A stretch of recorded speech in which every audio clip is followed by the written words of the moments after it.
अजमेर संभाग के सबसे बड़े जेएलएन अस्पताल में इन दिनों चोरों का आतंक देखने को मिल रहा है। इसके बावजूद भी न अस्पताल प्रशासन ध्यान दे रहा है, न ही पुलिस कोई कार्रवाई कर रही है।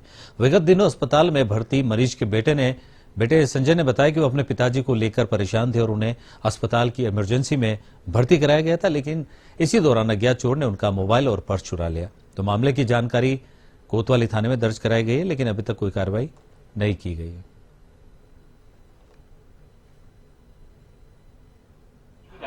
सर बताना चाहूँगा कि मेरे फादर जो हैं जेएलएन के कैजुअलिटी वार्ड में जो है एडमिट थे और तकरीबन मान लीजिए जांच करा करके लेकर के आए बेड पे। उतनी देर एक शख्स आया जो कि पीछे से आकर के मोबाइल और पर्स वगैरह, पर्स में मान लो 8-10 हज़ार रुपये, 8-1 हज़ार रुपये इसमें से कैश था, एटीएम थे, मेरा नया फ़ोन है, ये सारा चोरी करके ले करके मेरे पास में जो बेड है वहाँ से भी 2 फ़ोन को चुरा करके लेके आया। सीकर के प्रसिद्ध बाबा श्याम के वार्षिक फाल्गुन लक्की मेले में अष्टमी के दिन सुबह से ही बाबा के दरबार में लगातार श्रद्धालुओं की भीड़ उमड़ रही है। बाबा को रविवार को रंग बिरंगे विशेष फूलों से सजाकर तिलक श्रृंगार किया गया। छुट्टी होने की वजह से बड़ी संख्या में श्रद्धालु खाटू श्याम जी पहुंचे।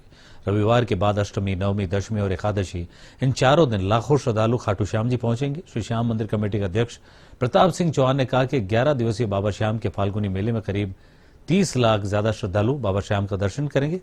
बाबा श्याम के श्रृंगार के लिए कोलकाता और दिल्ली से विशेष फूल मंगाए जाते हैं। एकादशी पर बाबा का विशेष श्रृंगार कर बाबा श्याम खाटू नगरी में नगर भ्रमण के लिए निकलेंगे। जिला कलेक्टर कमर उल जमान चौधरी और पुलिस अधीक्षक के भवन भूषण यादव सहित प्रशासनिक अधिकारी भी लगातार मेले की व्यवस्थाओं पर नजर बनाए हुए। राजस्थान में लोकसभा चुनाव का बिगुल बजने के साथ ही आदर्श आचार संहिता लागू हो गई है। आदर्श आचार संहिता की घोषणा के साथ ही सरकारी भवनों, सरकारी संपत्तियों पर लगे जनप्रतिनिधियों, उम्मीदवारों और सरकारी योजना के प्रचार प्रसार वाले बैनर, पोस्टर और संदेशों को हटाने की कार्रवाई शुरू हो गई है। कलेक्ट्रेट भवन, गवर्नमेंट सीनियर सेकेंडरी स्कूल, विद्युत पोल, सरकारी कार्यालयों सहित विभिन्न स्थानों पर लगे बैनर, पोस्टरों को हटाने का काम किया जा रहा है। जिला मुख्यालय पर नगर परिषद द्वारा हाईवे के किनारे विद्युत पोल, सरकारी भवनों क्षेत्र में लगे पोस्टर, बैनर हटाने का काम किया जा रहा है। शहरी मनरेगा श्रमिक पोस्टर, बैनर हटाने के कार्य में लगे हुए हैं। चुनाव कार्यक्रम की घोषणा कर दी है, उसके साथ ही आदर्श आचार संहिता लागू हो गई है। और जैसे राजस्थान के 12 जिलों में प्रथम चरण में मतदान है, उसी में हमारा करौली धौलपुर संसदीय निर्वाचन क्षेत्र है, उसमें 19 अप्रैल को चुनाव होंगे। इसके लिए 20 मार्च से लेकर 27 मार्च तक नॉमिनेशन होगा। 28 मार्च को नामांकन पत्रों की समीक्षा होगी। 30 मार्च तक नाम वापस लिए जा सकेंगे और 19 अप्रैल को मतदान होगा। 4 जून को मतगणना होगी। इस दौरान आदर्श आचार संहिता प्रभावी हो गई है। आदर्श आचार संहिता की पालना के लिए पूरी मशीनरी को हमने चाक चौबंद कर दिया है। 24 घंटे के लिए 48 घंटे में 72 घंटे में जो किए जाने वाली कार्रवाई है, उन सब के लिए सबको निर्देशित कर दिया। जिला निर्वाचन अधिकारी डॉक्टर अंजलि राजौरिया ने रविवार को पत्रकार वार्ता को संबोधित करते हुए बताया कि भारत निर्वाचन आयोग द्वारा लोकसभा आम चुनाव 2024 की घोषणा के साथ ही आदर्श आचार संहिता प्रभावी हो गई है। और जिला पुलिस अधीक्षक लक्ष्मण दास ने कहा कि लोकसभा आम चुनाव को स्वतंत्र, निष्पक्ष और भयमुक्त करवाने के उद्देश्य से सभी व्यवस्थाएं की जा चुकी है।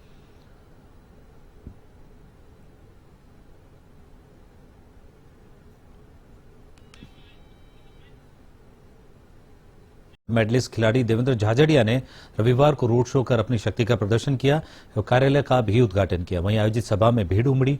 इस अवसर पर चुरू लोकसभा क्षेत्र से जनप्रतिनिधि और कार्यकर्ताओं ने भागीदारी निभाई और सरपंच, नगर पालिका पार्षद सहित 1 दर्जन लोग भाजपा में शामिल हुए। शहीदों को श्रद्धांजलि अर्पित कर जुलूस प्रारंभ हुआ। जुलूस शहर के प्रमुख मार्गों से होता हुआ नगर पालिका कार्यालय के सामने सभा स्थल पहुंचा। इस मौके पर राज्य मंत्री अविनाश गहलोत, रतनगढ़ के पूर्व विधायक अविनेश, महर्षि राजकुमार रेणवा, चूरू विधायक हरलाल सारण, जिला अध्यक्ष बसंत शर्मा, जिला प्रमुख वंदना आर्य सहित बड़ी संख्या में भाजपा नेता उपस्थित रहे। के लोकसभा चुनाव में राजगढ़ विधानसभा साधुलपुर में लोकसभा कार्यालय के उद्घाटन का कार्यक्रम है। जो उत्साह मैंने देखा है, जो कार्यकर्ताओं की असीम ऊर्जा के नाते मैं कह सकता हूँ इस बार बहुत अधिक मतों से हम लोग जीतने वाले हैं। राजगढ़ की जनता, जहाँ का स्थानीय चेहरा है भाई देवेंद्र झाझड़िया जी, अंतर्राष्ट्रीय खिलाड़ी है, अंतर्राष्ट्रीय चेहरा है, नरेंद्र मोदी का प्रतिनिधि बनकर राजगढ़ से जीतेंगे। लोकसभा चुनाव की आचार संहिता लागू हो चुकी है। इस दौरान अलवर जिले की सीमाओं को सील कर दिया गया है। साथ ही अंतर्राज्यीय सीमा पर नाके लगा दिए गए।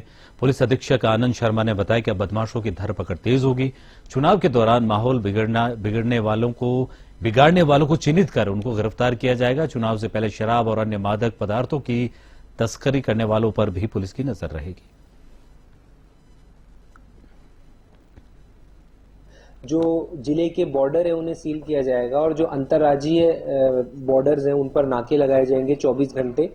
फ्लाइंग स्क्वाड और एसएसटीज ये पूरे जिले में हर विधानसभा में 3 तैनात की जाएंगी, जिसमें प्रशासन की टीमें होंगी और पुलिस बल होगा और वो चेकिंग, सीजर, आदर्श आचार संहिता की पालना, ये सारी कार्रवाइयां सुनिश्चित कर दी जाएंगी। इसके अतिरिक्त जो और निर्देश हैं चुनाव आयोग के, उन सब की पालना की जाएगी। अधिक से अधिक जो बदमाश तत्व है उनको चिन्हित करके उनको पाबंद किया जाएगा। बूथों का राउंड लिया जाएगा। जो है शराब और अवैध मादक पदार्थ, अवैध हथियार, इनकी मेड़ता शहर में सिखवालों के मोहल्ले में बीती रात वर्ग विशेष के लोगों ने घर पर धावा बोलकर जमकर तोड़फोड़ कर उत्पात मचाया। पीड़ित परिवार की विजयराज सिखवाल ने बताया कि बीती रात नदीम उस्मान और आदिल सहित 80-90 लोगों ने एक राय होकर उनके घर पर पथराव और तोड़फोड़ की घटना को अंजाम दिया। पुलिस ने मौके की नजाकत को समझते हुए आरएसी और 8 थाना अधिकारी सहित पुलिस जाब्ता तैनात कर दिया। पीड़ित पक्ष ने 3 लोगों सहित कई लोगों के खिलाफ मुकदमा दर्ज करवाया, तो वहीं दूसरी ओर वर्ग विशेष के लोगों द्वारा दुकानदार के खिलाफ नाबालिग से छेड़छाड़ का मुकदमा दर्ज कराया गया।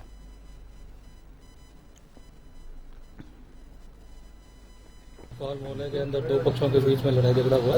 दोनों पक्षों की तरफ से एफआईआर दर्ज की है और कुछ व्यक्तियों को हमने एहतियात के तौर पर गिरफ्तार किया। दोनों मुकदमों के अंदर तफ्तीश चल रही और कानून व्यवस्था बनी रहे, इसके लिए पुलिस अधिकारी और जो जाब्ता है उसको डिप्लॉय किया।